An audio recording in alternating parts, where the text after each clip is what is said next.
ada polisi dari Tuhan untuk mengupdate bangsa pilihan dari waktu ke waktu.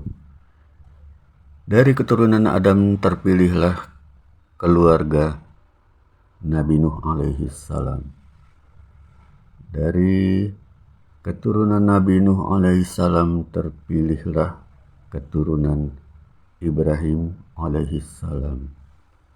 Begitu seterusnya itu. Zaman Rasulullah dan leluhurnya itu, suku Quraisy itu terpilih. Kemudian di antara suku Quraisy terpilihlah lagi Bani Hashim. Nah, dari kelompok Bani Hashim terpilih lagi keluarga Nabi Muhammad. Jadi selalu diupdate itu kalau ada suatu bangsa dipilih Tuhan, akan ada update. Karena pada kelompok bangsa terpilih ini ada penyimpangan-penyimpangan, kemudian dipilihlah kelompok yang selalu lurus. Begitupun juga dengan konsep bangsa pilihan di Bani Israel juga begitu ya. Jadi kalau suatu bangsa pilihan itu istilahnya adalah ummah.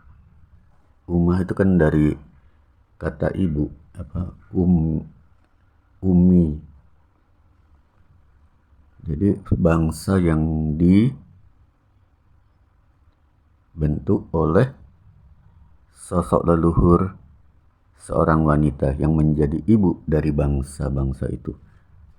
Bahkan nabi-nabi yang ulul azmi itu menyerahkan kepada wanita ini perkara kebangsaan. Umpamanya Nabi Ibrahim ya.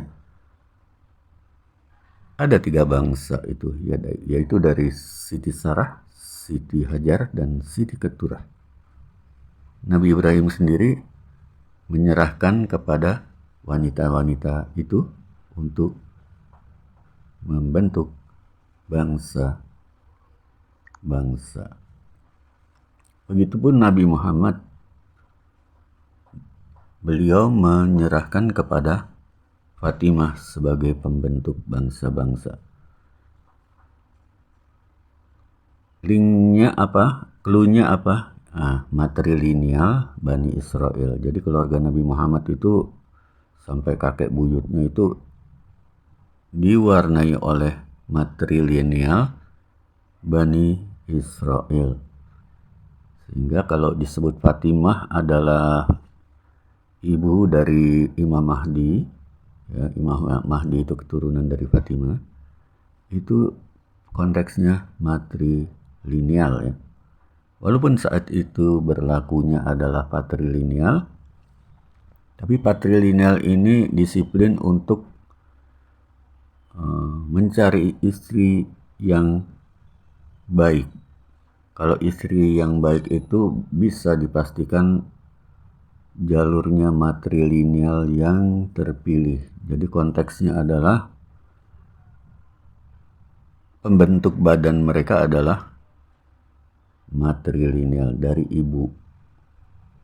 Kalau bapak juga menurunkan garis patrilineal itu harus dari jalur ibu, sehingga keturunan Adam Hawa itu tetap terpelihara.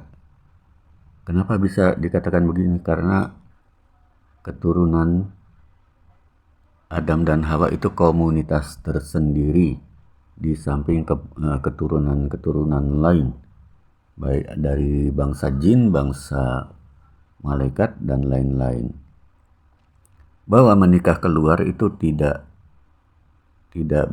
dipersalahkan asal ikut aturan. Umpamanya kalau jalur patrilineal, boleh-boleh aja menikah dengan umpamanya dari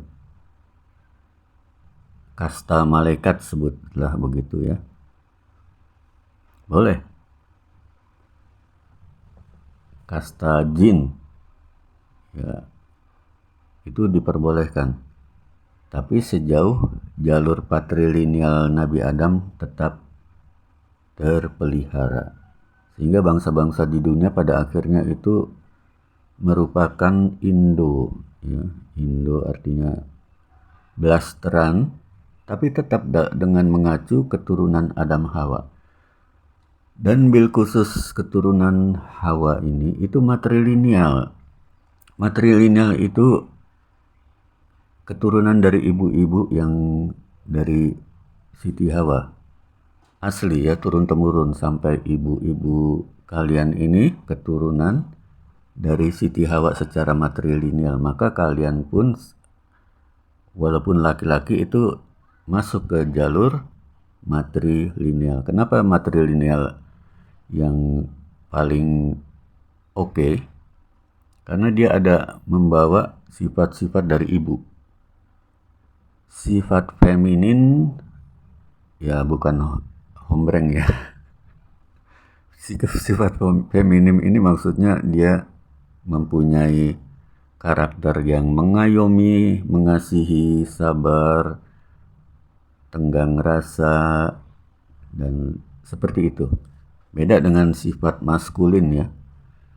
Maskulin boleh aja ada, cuman bisa lebih dikontrol gitu. Tapi fitur utama adalah sifat ibu. Nah, ini yang paling masuk akal untuk disebut bangsa pilihan.